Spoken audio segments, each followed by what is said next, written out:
ছোটবেলায় সকালবেলা যখন মায়ের সাথে হাঁটতে যেতাম, একটা বড় গাছ ছিল, যেই গাছটায় অনেক কাঠবাদাম ছিল।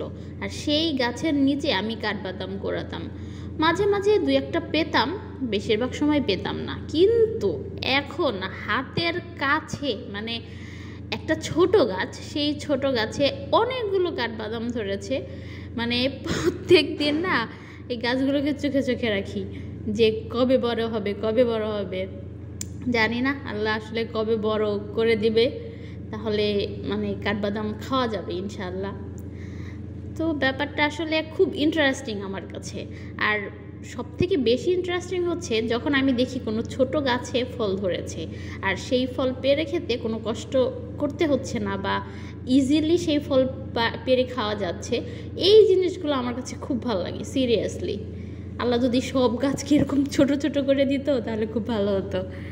যাই হোক, সমস্যা নেই। ভালো থাকবেন সবাই। আল্লাহ হাফেজ।